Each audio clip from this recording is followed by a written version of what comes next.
السلام علیکم ورحمۃ اللہ تعالی وبرکاتہ۔ نحمده ونصلي ونسلم على رسوله الكريم اما بعد فاعوذ باللہ من الشیطان الرجیم بسم اللہ الرحمن الرحیم ان اللہ وملائکته يصلون على النبی یا ایہا الذین آمنوا صلوا علیہ وسلموا تسلیما اللهم صل على سيدنا ومولانا محمد معدن الجود والكرم وآله الكرام وابنه الكريم وبارك وسلم صلاة وسلاما عليك يا رسول الله صلی اللہ تعالی علیہ وسلم۔ عزیزان ملت اسلامیہ، جنگ بدر کا بیان جاری ہے۔ اس میں کچھ باتیں یہ بیان کی گئی کہ کفار کا جو سپہ سالار تھا وہ کس طریقے سے مارا گیا، عتبہ بن ربیعہ، پھر ابو جہل کیسے مارا گیا، ابو البختری کیسے مارا گیا، ان ساری چیزوں کو بیان کیا گیا۔ اب یہاں سے امیہ بن خلف کی ہلاکت کے بارے میں بیان کرتے ہیں۔ امیہ بن خلف بہت ہی بڑا دشمن رسول تھا۔ جنگ بدر میں جب کفر و اسلام کے دونوں لشکر گتھم گتھا ہو گئے تو امیہ اپنے پرانے تعلقات کی بنا پر حضرت عبد الرحمن ابن عوف رضی اللہ تعالیٰ عنہ سے چمٹ گیا کہ میری جان بچائیے۔ حضرت عبد الرحمن ابن عوف رضی اللہ تعالیٰ عنہ کو اس پر رحم آ گیا اور آپ نے چاہا کہ امیہ بچ کر نکل بھاگے، مگر حضرت بلال رضی اللہ تعالیٰ عنہ نے امیہ کو دیکھ لیا۔ حضرت بلال رضی اللہ تعالیٰ عنہ جب امیہ کے غلام تھے تو امیہ نے ان کو بہت زیادہ ستایا تھا۔ جو حضرت بلال رضی اللہ تعالیٰ عنہ کے تعلق سے واقعات بیان کیے گئے کہ ان کو تپتی دوپہر میں ریت کے اوپر لیٹا دیا جاتا تھا اور ان پر بہت بڑا وزنی ان کے جسم کے اوپر پتھر رکھ دیا جاتا تھا، ایسی تکلیفیں دی جاتی تھی۔ تو یہی وہ امیہ ہے جو حضرت بلال رضی اللہ تعالیٰ عنہ کو ستایا کرتا تھا۔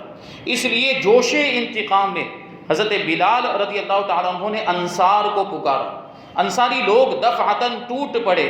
حضرت عبد الرحمن ابن عوف رضی اللہ تعالیٰ عنہ نے امیہ سے کہا کہ تم زمین پر لیٹ جاؤ، وہ لیٹ گیا۔ تو حضرت عبد الرحمن ابن عوف رضی اللہ تعالیٰ عنہ اس کو بچانے کے لیے اس کے اوپر لیٹ کر اس کو چھپانے لگے، لیکن حضرت بلال اور انصاری صحابہ رضی اللہ تعالیٰ عنہم نے ان کی ٹانگوں کے اندر ہاتھ ڈال کر اور بغل سے تلواریں گھونپ گھونپ کر اس کو قتل کر دیا۔ ایسی ذلت و رسوائی کے ساتھ یہ دشمن اسلام قتل ہوا ہے۔ جنگ بدر میں اللہ تعالیٰ نے مسلمانوں کی مدد کے لیے آسمان سے فرشتوں کا لشکر اتار دیا تھا۔ پہلے 1000 فرشتے آئے، پھر 3000 ہو گئے، اس کے بعد 5000 فرشتے ہو گئے۔ جب خوب گھمسان کا رن پڑا، اب ظاہر سی بات ہے مسلمانوں کی تعداد صرف 313 اور سامنے 1000 کی تعداد میں لوگ موجود، تو کیسا مقابلہ۔ اللہ تبارک و تعالیٰ نے مسلمانوں کی مدد کے لیے 5000 فرشتے بھیجے تھے۔ جب خوب گھمسان کا رن پڑا تو فرشتے کسی کو نظر نہیں آتے تھے، مگر ان کی حرب و ضرب، ان کے مارنے کاٹنے کے اثرات صاف نظر آتے تھے۔ بعض کافروں کی ناک اور منہ پر کوڑوں کی مار کا نشان پایا جاتا تھا، اور کہیں بغیر تلوار مارے سر کٹ کر گرتا ہوا نظر آتا تھا اور کوئی مارنے والا نظر نہیں آتا تھا۔ یہ آسمان سے آنے والے فرشتوں کی فوج کے کارنامے تھے۔ یہ ہاتھ کٹ کٹ کے گر رہے ہیں کافروں کے، گردنیں کٹ کٹ کے گر رہی ہیں، ناک پہ کوڑے مارنے کے نشان، منہ پر کوڑے مارنے کے نشان، لیکن کوئی مارنے والا نظر نہیں آتا تھا۔ یہ وہ فرشتے تھے جو مسلمانوں کی مدد کے لیے جنگ بدر کے میدان میں آ گئے تھے۔ عتبہ، شیبہ، ابو جہل وغیرہ کفار قریش کے سرداروں کی ہلاکت سے کفار مکہ کی کمر ٹوٹ گئی۔ بڑے بڑے سردار ان کے مارے گئے، بڑے بڑے بہادر، اور ان کے پاؤں اکھڑ گئے اور وہ ہتھیار ڈال کر بھاگ کھڑے ہوئے۔ مسلمانوں نے ان لوگوں کو گرفتار کرنا شروع کر دیا۔ اس جنگ میں کفار کے 70 آدمی قتل ہوئے اور 70 آدمی گرفتار ہوئے، باقی اپنا سامان چھوڑ کر بھاگ گئے۔ اس جنگ میں کفار مکہ کو ایسی زبردست شکست ہوئی کہ ان کی عسکری طاقت، لشکری قوت بالکل ہی فنا ہو گئی اور بالکل ہی ختم ہو گئی۔ کفار قریش کے بڑے بڑے نامور سردار جو بہادری اور فن سپہ گری میں یکتائے روزگار تھے، اپنی مثال نہیں رکھتے تھے اپنی بہادری میں، ایک ایک کر کے سب موت کے گھاٹ اتار دیے گئے۔ ان ناموروں میں عتبہ، شیبہ، ابو جہل، ابو البختری، زمعہ، عاص بن ہشام، امیہ بن خلف، منبہ بن حجاج، عتبہ بن ابی معیط، نضر بن حارث وغیرہ قریش کے بڑے بڑے سرتاج موجود تھے. یہ سب جنگ بدر میں مارے گئے. جنگ بدر میں کل 14 مسلمان شہادت سے سرفراز ہوئے. 313 میں سے 14 مسلمان شہید ہوئے، جن میں سے 6 مہاجر اور 8 انصاری صحابہ تھے. شہدائے مہاجرین کے نام یہ ہیں: حضرت عبیدہ بن حارث، حضرت عمیر بن ابی وقاص، حضرت ذو الشمالین عمیر بن عبد، حضرت عاقل بن ابی بکیر، حضرت مہجع، حضرت صفوان بن بیضاء. اور انصار کے ناموں کی فہرست یہ ہے: حضرت سعد بن خیثمہ، حضرت مبشر بن عبد المنذر، حضرت حارثہ بن سراقہ، حضرت معوذ بن عفرہ، حضرت عمیر بن حمام، حضرت رافع بن معلہ، حضرت عوف بن عفرہ، حضرت یزید بن حارث رضی اللہ تعالی عنہم اجمعین. یہ شہدائے بدر کے نام ہیں. ان کے تعلق سے بیان کیا گیا کہ جو ان ناموں کو لے کر ان کے وسیلے سے اللہ کی بارگاہ میں دعا کرے تو اللہ تبارک و تعالیٰ وہ دعا کو رد نہیں فرماتا ہے. یہ شہدائے بدر، جنگ بدر پہلی جنگ اسلام کی، اور ان میں جو شہدائے کرام، جو مسلمان ایمان والے شہید ہوئے تو ان کا مقام و مرتبہ کیسا ہوگا. تو یہی اللہ تبارک و تعالیٰ نے ان کو رتبہ اور اس سے بھی زیادہ کئی درجات عطا فرمائے. یہ تو ادنا سی بات ہے کہ ان کا نام لے تو ان کی ناموں کی برکت سے دعائیں قبول ہو جایا کرتی ہیں. اللہ تبارک و تعالیٰ بھی ہم کو ان ناموں کی برکت دنیا میں بھی عطا فرمائے اور آخرت میں بھی عطا فرمائے. ان شہدائے بدر میں سے 13 حضرات تو میدان بدر میں ہی مدفون ہوئے، وہیں پر ان کو دفن کر دیا گیا. مگر حضرت عبیدہ بن حارث رضی اللہ تعالیٰ عنہ نے چونکہ بدر سے واپسی پر منزل صفرا میں وفات پائی. صفرا ایک جگہ کا نام، وہاں ان کی وفات ہوئی، یعنی تھوڑی ان کی جان باقی رہ گئی تھی، وہاں واپس آتے ہوئے ان کی روح نکلی، اس لیے ان کی قبر شریف منزل صفرا میں موجود ہے. حضور اکرم صلی اللہ علیہ وسلم کا ہمیشہ سے یہ طرز عمل رہا، یہ طریقہ کار رہا کہ جہاں کبھی کوئی لاش نظر آتی تھی آپ اس کو دفن کروا دیا کرتے تھے. لیکن جنگ بدر میں قتل ہونے والے کفار چونکہ تعداد میں بہت زیادہ تھے، سب کو الگ الگ دفن کرنا ایک دشوار کام تھا، اس لیے تمام لاشوں کو آپ نے بدر کے ایک گڈھے میں ڈال دینے کا حکم فرمایا. ایک بہت بڑا گڈھا کھودا اور فرمایا کہ اس میں ڈال دیا جائے. اور بعض روایتوں میں کہ وہاں ایک کنواں تھا، بہت بڑا کنواں تھا، اس کے بارے میں فرمایا کہ اس کنویں میں ڈال دیا جائے. چنانچہ صحابہ کرام نے تمام لاشوں کو گھسیٹ کر گڈھے میں ڈال دیا. امیہ بن خلف کی لاش پھول گئی تھی، اور صحابہ کرام نے اس کو گھسیٹنا چاہا تو اس کے اعضاء الگ الگ ہونے لگے، ہاتھ ٹوٹ کے الگ ہو گیا، پاؤں الگ ہونے لگ گیا، پھول گیا تھا اس کا جسم، اس لیے اس کی لاش وہیں مٹی میں دبا دی گئی. یہ ذلت اور رسوائی دیکھیں کفار کی.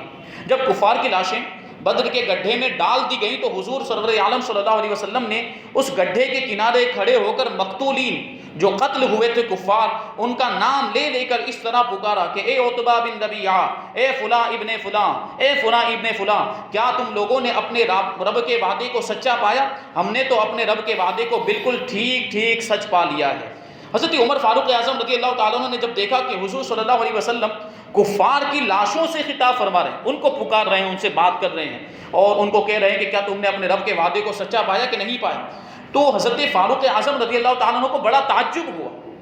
چنانچہ انہوں نے عرض کیا یا رسول اللہ، کیا آپ ان بے روح کے جسموں سے کلام کر رہے ہیں، بے جان جسموں سے، لاشوں سے کلام کر رہے ہیں؟ اور یہ سن کر حضور اکرم صلی اللہ علیہ وسلم نے ارشاد فرمایا کہ اے عمر، قسم خدا کی جس کے قبضے قدرت میں میری جان ہے کہ تم زندہ لوگ میری بات کو ان سے زیادہ نہیں سنتے، یعنی تم سے زیادہ میری بات کو یہ لاشیں سن رہی ہیں، لیکن اتنی بات ہے کہ یہ مردے جواب نہیں دے سکتے. اب آپ غور کریں وہ مردے کون تھے؟ وہ مردے کفار و مشرکین کی لاشیں تھیں. ان کے بارے میں نبی پاک صلی اللہ علیہ وسلم ارشاد فرماتے کہ زندوں سے زیادہ یہ بات کو سنتے ہیں. تو مومنین کتنی جو ہے کہ ہماری باتوں کو سنتے ہوں گے، ہماری آواز کو سنتے ہوں گے. جب مومنین ہماری آواز کو سنتے ہیں، ہماری بات کو، ہمارے کلام کو سنتے ہیں، تو مومنین میں جو برگزیدہ بندے، جو اللہ کے محبوب بندے یعنی اللہ کے ولی، وہ کیسی ہماری باتوں کو اور ہماری فریادوں کو سنا کرتے ہوں گے. اور پھر اولیاء کرام کے سردار انبیاء کرام، ان کے سننے کا عالم کیا ہو. اسی کو بیان کرتے ہیں کہ بخاری وغیرہ کی اس حدیث سے یہ مسئلہ ثابت ہوتا ہے. یہ جو واقعہ ہے یہ بخاری شریف کے اندر بیان کیا گیا. نہیں حدیثیں مانگتے ہیں نا لوگ کہ دلیل کہاں ہے، حدیث کہاں ہے، مردے سنتے ہیں تو اس کی دلیل کہاں ہے. یہ ایصال ثواب پر اعتراض کیا جاتا ہے.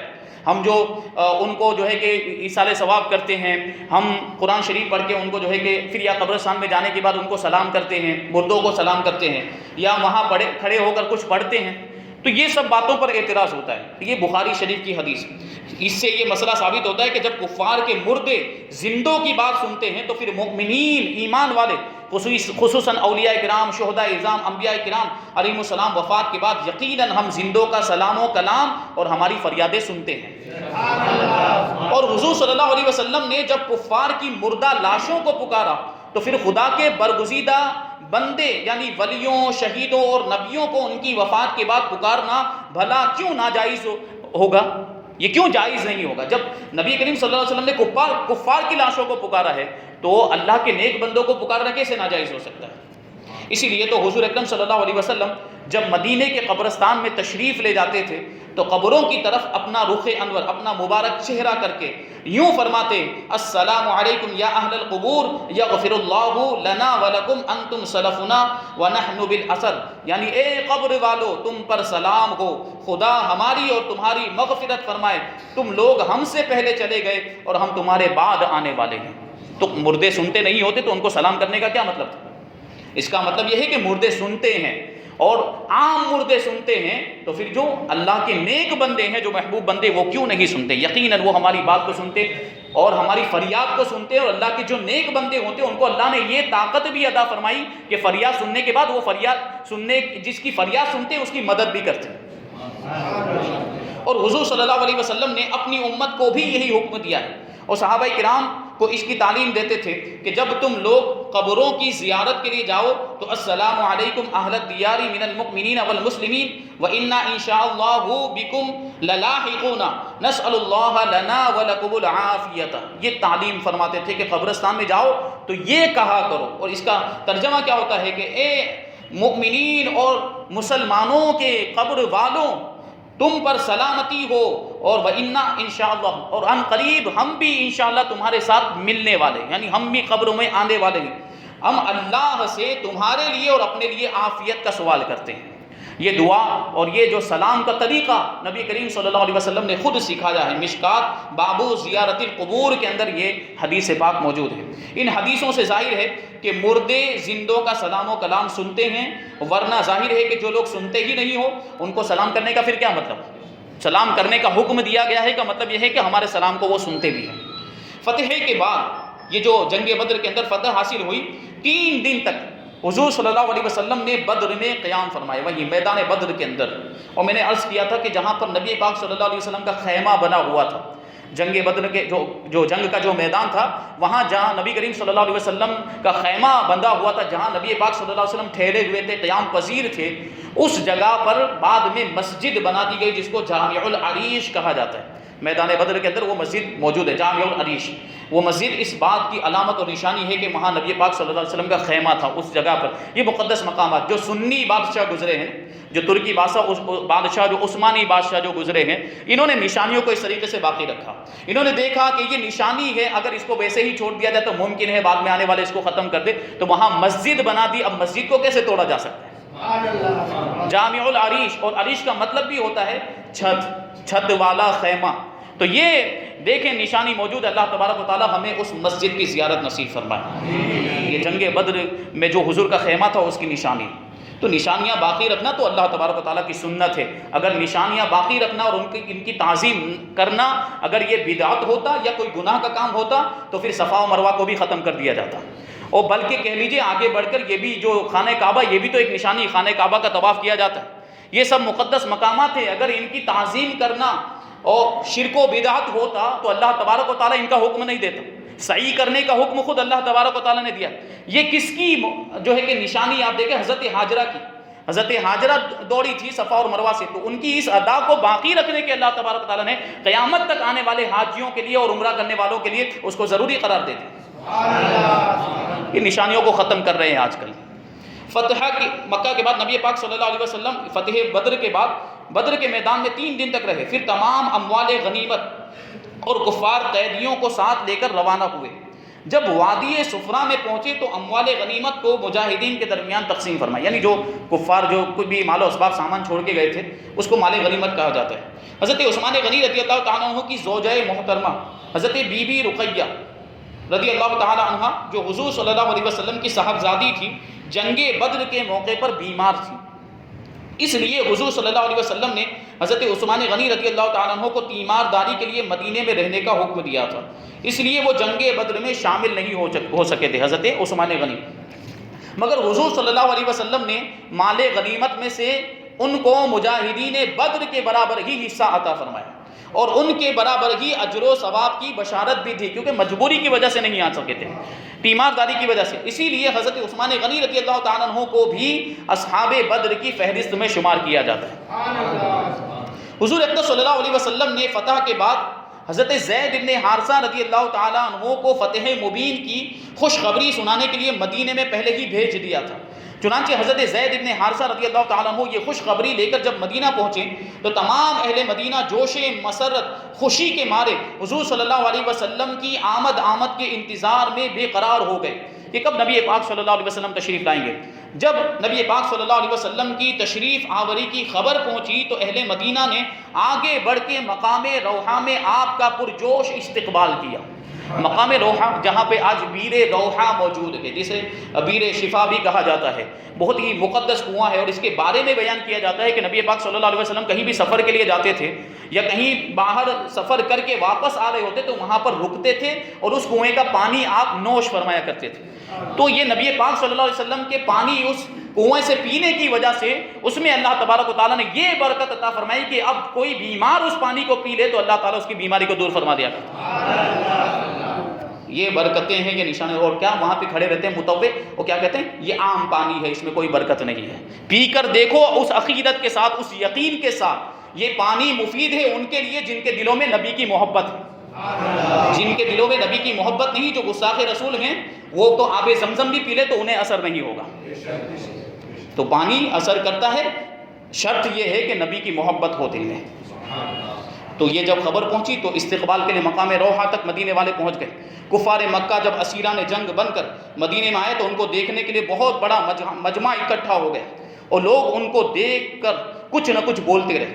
جب حضور صلی اللہ علیہ وسلم کی زوجہ محترمہ حضرت بی بی سودا رضی اللہ تعالیٰ عنہ ان قیدیوں کو دیکھنے کے لیے تشریف لائیں اور یہ دیکھا کہ ان قیدیوں میں ان کے ایک قریبی رشتہ دار سہیل بھی موجود ہے، تو وہ بے ساختہ بول اٹھی کہ اے سہیل، تم بھی عورتوں کی طرح بیڑیاں پہن لو، تم سے یہ نہ ہو سکا کہ بہادر مردوں کی طرح لڑتے ہوئے قتل ہو جاتے۔ ان قیدیوں کو حضور صلی اللہ علیہ وسلم نے صحابہ میں تقسیم فرما دیا اور یہ حکم دیا کہ ان قیدیوں کو آرام کے ساتھ رکھا جائے۔ اب یہ سلوک بھی دیکھیں، اسلام کیسی تعلیم دے، قیدی ہیں، دشمن لڑنے کے لیے آئے تھے اسلام کے خلاف، لیکن ان کے ساتھ سلوک کیسا کیا جا رہا ہے۔ نبی کریم صلی اللہ علیہ وسلم نے حکم دیا کہ ان کو آرام کے ساتھ رکھا جائے، چنانچہ دو چار قیدی صحابہ کے گھروں میں رہنے لگے اور صحابہ نے ان لوگوں کے ساتھ یہ حسن سلوک کیا، ایسا برتاؤ کیا کہ ان لوگوں کو گوشت، روٹی وغیرہ حسب مقدور بہترین کھانا کھلاتے تھے اور خود کھجوریں کھا کر رہتے تھے، کیونکہ ان کو یہ تھا دشمن ہے، ان کے دل میں ان کے لیے نفرت ہے، لیکن کیونکہ ان کے آقا نے انہیں حکم دیا ہے اچھا سلوک کرنے کا تو وہ اچھا سلوک کرتے تھے، خود کھجوریں کھاتے تھے لیکن ان کو گوشت کھلاتے تھے، اچھی جو روٹی وغیرہ کھلاتے تھے، اچھا کھانا کھلاتے۔ قیدیوں میں حضور اکرم صلی اللہ علیہ وسلم کے چچا حضرت عباس رضی اللہ تعالیٰ عنہ کے بدن پہ کرتا نہیں تھا، لیکن وہ اتنے لمبے قد کے آدمی تھے کہ کسی کا کرتا ان کے بدن پر ٹھیک نہیں اترتا تھا، لمبا قد ہونے کی وجہ سے، ہائٹ زیادہ ہونے کی وجہ سے کسی کا کرتا ان کو فٹ نہیں آتا تھا۔ تو عبداللہ ابن ابی یہ منافقین کا سردار، چونکہ قد میں ان کے برابر تھا، حضرت عباس رضی اللہ تعالیٰ عنہ کے برابر تھا، اس لیے اس نے اپنا کرتا ان کو پہنا دیا۔ بخاری شریف میں یہ روایت ہے کہ حضور صلی اللہ علیہ وسلم نے عبداللہ ابن ابی کے کفن کے لیے جو اپنا پیرہن شریف عطا فرمایا تھا وہ اسی احسان کا بدلہ تھا۔ حضرت عباس چونکہ حضور صلی اللہ علیہ وسلم کے چچا اگرچہ قیدی بنا کے لائے گئے تھے، اس وقت تک انہوں ایمان نہیں لائے تھے، لیکن اس وقت عبداللہ ابن ابی نے ان کو اپنا کرتا دیا تھا پہننے کے لیے، ان کے بدن پہ چونکہ کرتا نہیں تھا۔ تو دیکھیں رشتہ داروں کے ساتھ حسن سلوک کیا جائے تو اس کا بدلہ نبی پاک صلی اللہ علیہ وسلم نے عبداللہ ابن ابی جو منافقین کا سردار تھا اس کو نبی پاک صلی اللہ علیہ وسلم نے اپنا کرتا عطا فرمایا تاکہ دنیا کے اعتبار سے کوئی احسان نبی کریم صلی اللہ علیہ وسلم پر نہ رہ جائے۔ تو اس اعتبار سے یہ احسان بھی حضور نے اتار دیا، اپنا پیرہن، اپنا کرتا عطا فرمانے کے بعد۔ تو یہ چند واقعات، پھر اس کے بعد یہ جو جنگ میں جو قیدی بنا کے لائے گئے تھے، جو کفار قیدی تھے، ان کا انجام کیا ہوا، ان کے ساتھ آگے کیا سلوک کیا گیا، پھر حضرت عباس رضی اللہ تعالیٰ عنہ ان کے ساتھ کیا معاملہ ہوا، چونکہ حضور کے چچا تھے تو فدیے کی بات آئی تھی کہ جو چاہیں وہ فدیہ دے کر اپنی جان چھڑا سکتے ہیں، تو حضرت عباس رضی اللہ تعالیٰ عنہ کا فدیہ کیسے ادا کیا گیا، بہت ہی دلچسپ واقعہ ہے۔ انشاءاللہ تبارک و تعالیٰ آئندہ ہفتے اس کو بیان کیا جائے گا، تسلسل کے ساتھ شرکت کرتے رہیں تو ساری باتیں سمجھ میں آئے گی۔ اللہ تبارک و تعالیٰ جو کچھ بھی بیان ہوا اس پر ہمیں، آپ کو، ہم سب کو عمل کرنے کی توفیق عطا فرمائے، ہمارے سینوں کو عشق رسول کا مدینہ بنائے، اور صحابہ کرام جیسا ہمیں بھی ایثار اور قربانی کا جذبہ عطا فرمائے۔ وما علینا الا البلاغ۔